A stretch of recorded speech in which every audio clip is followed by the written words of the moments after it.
Kjerulf.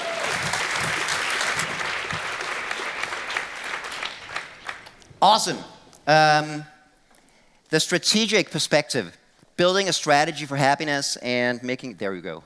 What can we do, not as individuals? I mean, one of the really good news about happiness at work is that there are so many things you can do on an individual basis to make yourself and the people around you happier at work.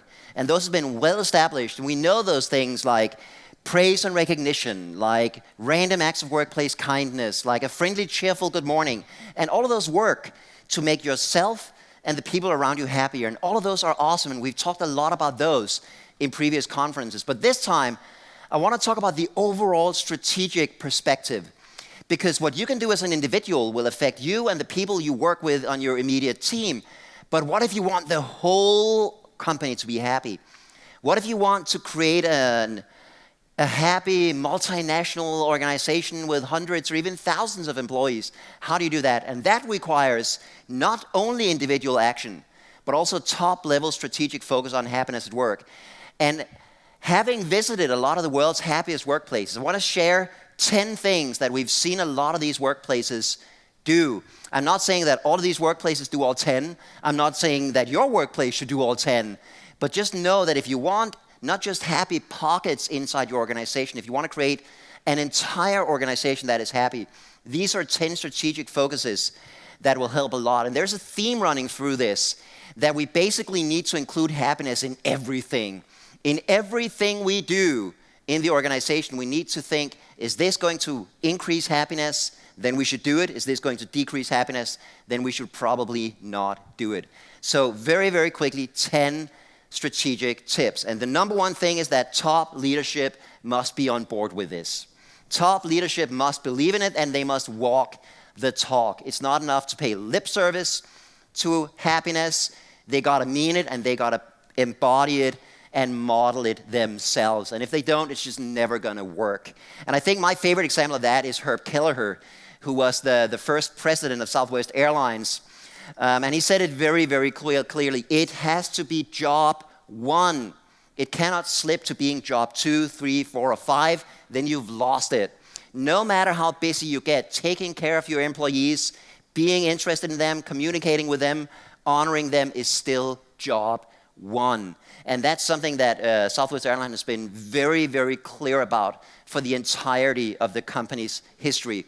And that is why you get behavior like this. You can pretend to have your attention for just a few moments. My ex-husband, my new boyfriend, and their divorced attorney are going to show you the safety features of the Boeing 737-800 series.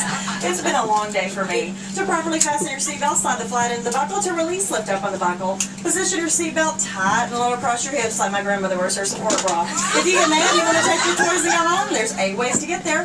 2 forward exit doors, short wing window exits, 2 rear exit doors, signs overhead, disco lights on the floor lead each exit.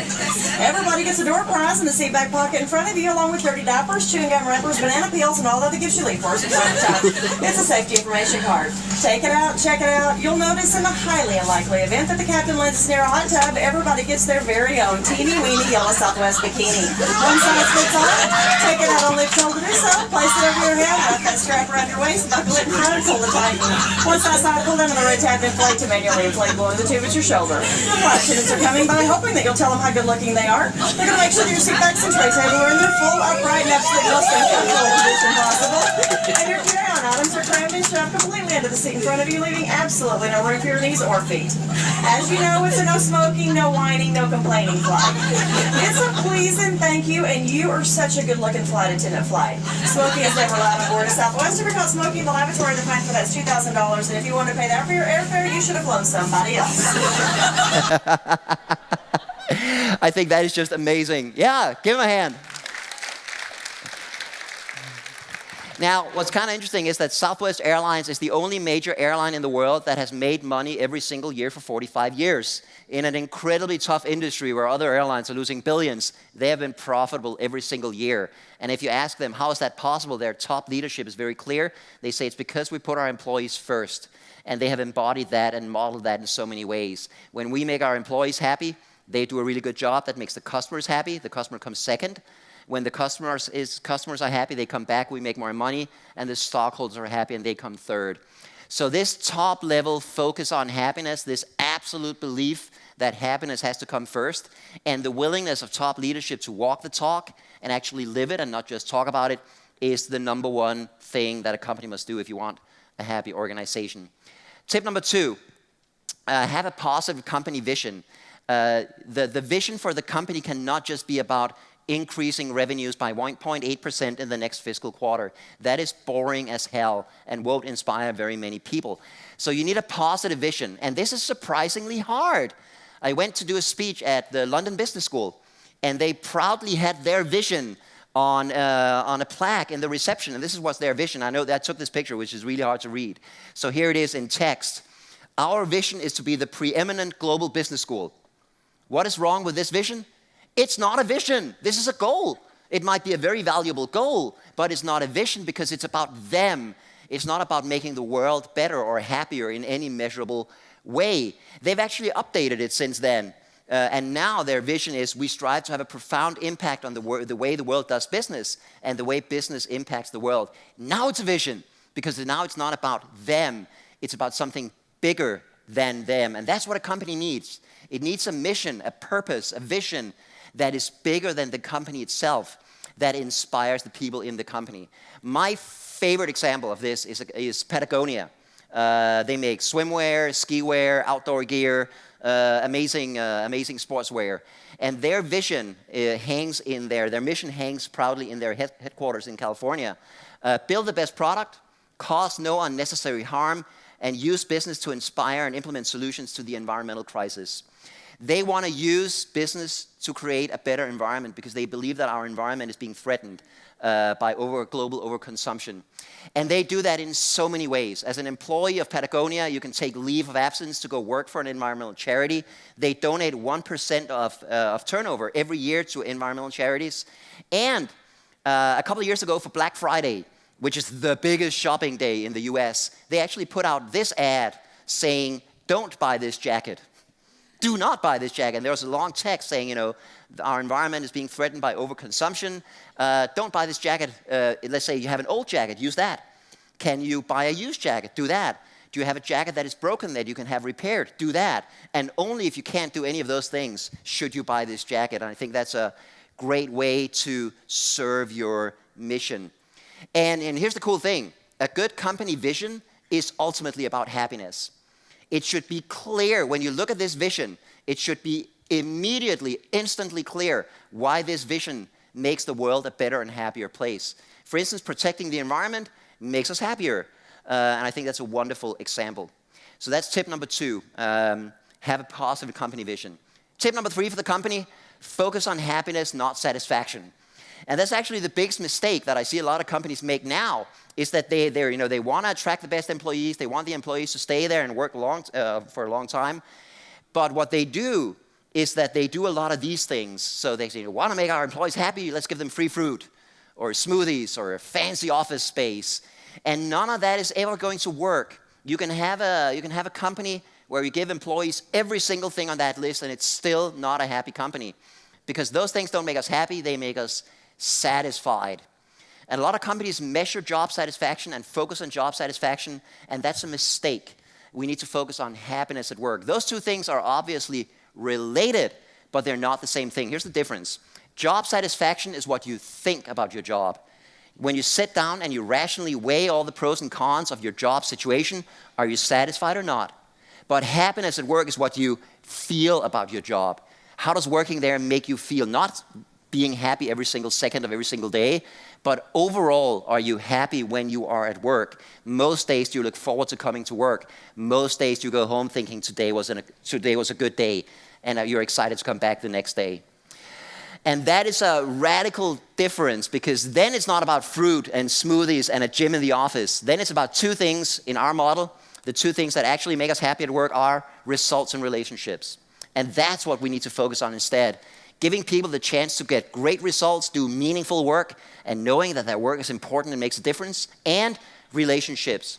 Knowing that you belong. You're valued as a human being, not just as a coworker, but as a person. We like you. We're glad you're on our team. We respect you and we treat you nicely. And those are the things that actually make us happy at work, cause positive emotions in our model, and that's where we need to focus. And all of that extra stuff, it's fine. I have nothing against it, but it's not what makes us happy. Especially the big thing in Danish workplaces right now is free fruit. A lot of Danish workplaces say, we need our employees to be happy, let's give them free fruit. And I have nothing against fruit. Fruit is fine. But my question is, how many Danes are going to go home from work today and say, oh my God, I had the greatest day at work. I got an apple. Nobody does that. Tip number 4, appoint a chief happiness officer and a happiness team. Somebody who's in charge of this process, somebody who has time and energy to focus on this. I think that's incredibly valuable, and I see that in so many workplaces.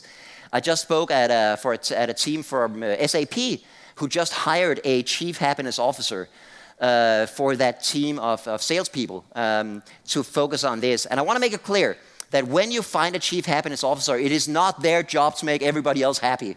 That would be impossible, right? Can you imagine that person going around with a clown nose going, are you happy today? How can I make you happy? That would not work.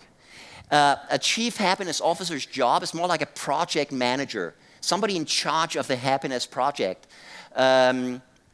So come up with ideas, make a plan, follow up, and celebrate the wins that you achieve in this project. I think that is the job of a chief happiness officer, and having somebody in that role can be incredibly powerful. And also having a team of employees who are passionate about this project. We're actually going to hear that in the very next presentation. In this session, we're going to hear from a happiness team from an organization. Tip number 5, have a plan, but include surprises. I think it's important that this process, this entire happiness process is planned. And I think a good plan goes maybe 6 or 12 months into the future. So you're not just coming up with things on a random ad hoc basis, but you actually have a plan that has, maybe a few big initiatives, but especially many small initiatives. I think that works really well. So you're not just doing, we want to make our company happy, we'll have a big summer party.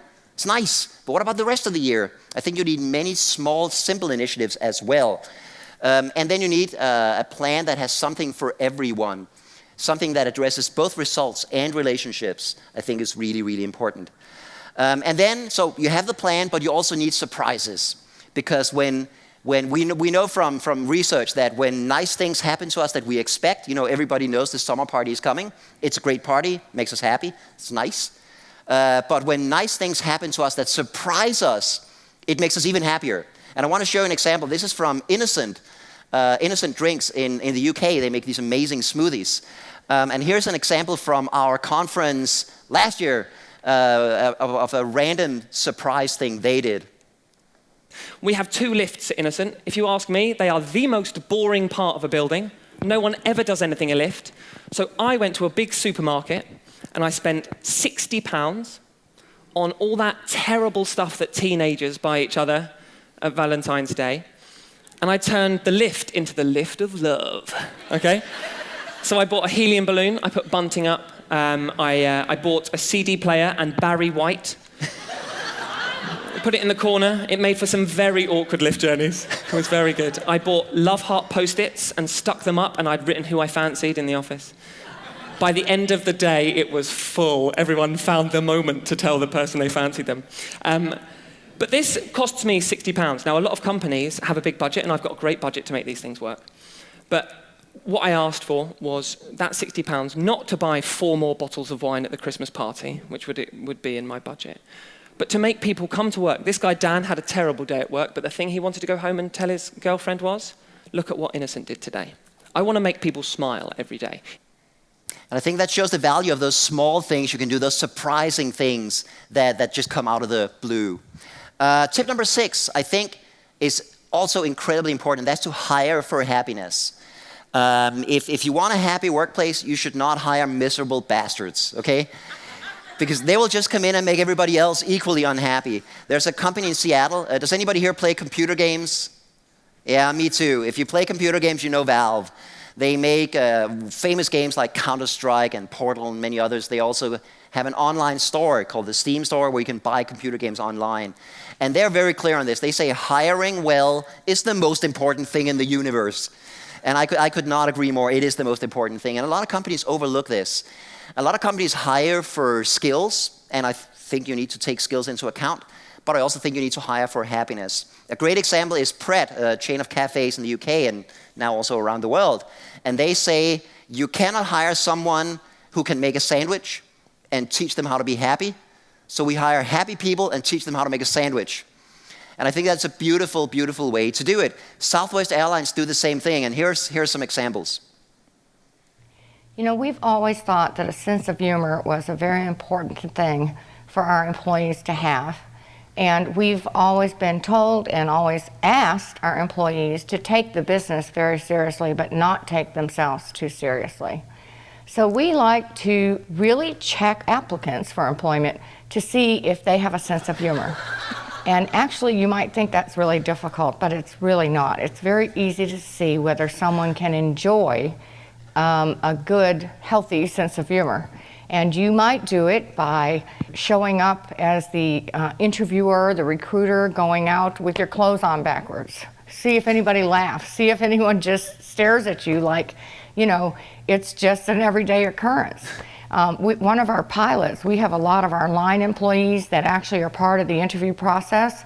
And one of our pilots used to pretend that he was an applicant. So he'd sit in the reception room with all the nervous applicants and wring his hands and say, oh my gosh, what do you think they're going to ask us? And go on and on and on. And then the applicant would walk in for the one-on-one interview, and there Frank would be on the other side of the desk. Well, you know, if people can't laugh about that sort of thing, they're just a little too taken with themselves for us to consider them a perfect match for our culture. I think that's just one example, but this idea that we're very careful with who we hire, and that we hire not just for skills, but also for happiness, somebody who will come in and be happy in that job, I think that is incredibly important. And also that we not hire the wrong people. I think a fantastic quote is by Dan Jacobs, who's the head of talent at Apple, who said, I'd rather have a hole in my team than an asshole in my team. And I think that's incredibly important. Figure out, is this person somebody who's naturally happy, cheerful, friendly? Is it somebody who will be happy in this job, in this team, before you hire them? And also happy onboarding. The first few days, the first few weeks in a new job are incredibly stressful. And I think it's important that people very, very quickly become happy in their new jobs, that we treat them as well as we possibly can, so they very quickly achieve results and relationships. My favorite example of this is from Zappos, an online retailer based in Vegas, 2,000 employees. And they're a very, very happy workplace. I've visited them several times. One of my favorite things is that in the HR department, they have a ball pit that you can book for meetings. Here we are in their ball pit. With some friends. That's actually Maria right there, yeah. And Joel is also in that picture. And once you get it, it's actually very hard to get a job at Zappos. They really want to make sure you fit in and will be happy at work. And also then, once you start working there, the first 4 weeks is training. 4 weeks of onboarding, and that 4 weeks is 50% skills, like what you need, you know, computer systems and technology and everything else, and 50% culture. And I think that's an absolutely brilliant, brilliant thing to do. By the way, Zappos do this radical thing, and as far as I know, they're the only company in the world that does it, where as part of the onboarding process in the first week, they will tell you, listen, we know working at Zappos is not for everybody. So if you quit right now, we will give you $3,000, which is probably a month and a half's wages for a lot of their entry-level employees. So yeah, we'll pay you to quit. They want you to be sure that you want to work there. So yeah. By the way, if you turn down the offer saying, no, I want to work at Zappos, they'll come back 3 months later, and now the offer is $4,000 to quit. Yeah, they want you to be absolutely sure that you will fit in there. I think that is a brilliant concept. And there's, as far as I know, the only organization in the world that does it. Tip number 8, promote and train managers for happiness. A lot of what we are talking about here may seem obvious to us, but to many managers, many leaders, it's not. Maybe they've taken an MBA or a business degree, and I can tell you in most business schools, you will learn nothing about happiness. So maybe we need to train them. And also, maybe we need to be very careful about who we promote to leadership positions. So it's not just the most driven and ambitious people, but it's actually the people who are very happy and can make their employees happy and help them get results and relationships. My favorite example of that is a company in Sao Paulo in Brazil called Semco. And one of the things they do, they actually every 6 months, all of the employees rate their immediate manager. Every manager gets a score, a combined score from 0 to 100, and then all of those scores are published inside the organization. So every employee can see exactly how good every manager is. And then here's the kicker. As an employee of Semco, you're free to choose any manager you want. So if you're working for that guy and you just got a 39, you can say, arrivederci, I'm going to go over here, work for her, she got a 94. So suddenly they have no bad managers. It's described in this book called The 7-Day Weekend. I highly recommend it. 2 more. You got to look at your incentives. If you're saying that happiness at work is really important, but what you're rewarding is only sales numbers and profits and the bottom line, then you're doing it wrong. So you can't say you value one thing, but then reward something else, okay? I think a fantastic example of that is a Danish bank, and yes, there is a Danish bank called Middelfart. They're fantastic. They spoke last year. They're amazing. We visited them last year to study them and figure out why they're so happy. They actually were voted happiest workplace in Denmark, and they're a bank. And we asked them, so we have, what do you do? What do you do? And then we asked them, what's something you don't do that all the other banks do? And they said, we have no individual KPIs, no individual goals, no individual bonuses for each employee. We only have team-based goals and team-based bonuses. And that way, it's the co-opetition. People are working together to achieve a goal, and that makes them much, much happier. And you don't have that situation where you say you value happiness, but you reward something else. And finally, tip number 10, share the good stories. And this is something every organization really, really ought to do. And thank you, Michael, for bringing me my prop. The best example I've seen of this is a company in Chile called Transbank. They handle all credit card payments in the entire country. And they have a book called El Valor de lo que tenemos, the value of what we have, which is basically a celebration of all the good things in the organization. So, and that's the thing, in many organizations there are so many good things going on all the time, but we never talk about them. We talk mostly about the frustrations and the problems and the goals we haven't achieved. But in this book, they celebrate all the cool stuff that is going on, both business results, but also being named best workplace in Chile. Also, the day where they could take their children to work. There are some amazingly cute kids, apparently, in this company, or all the charity work that they do. So they have this entire celebration of all the good things in the organization. They printed this book. They give it out to everybody, customers and employees. And I think that is a beautiful way to share all the good things we have in the organization. Because if we don't focus on them, if we don't talk about the good things, it's hard to be grateful for the good things. So those were 10 very, very quick tips, and I hope this has inspired you for how you can take a more strategic view on happiness working in your organization. And it all comes back to basically what is our motto and what we keep returning to, is that happiness at work is something we do. And if we want to create happier workplaces, we can't just dream about it, we can't just wish for it, we got to actually go out and do it. And these are 10 ways an organization can do it. Thank you.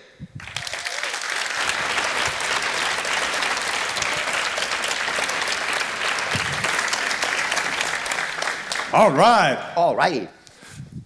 I'll not ask you questions about the 10 points here because, as I told this morning, you can get all the slides, you can get all the presentations on video on the website, and you'll get a newsletter so that you can recap whatever you want to recap.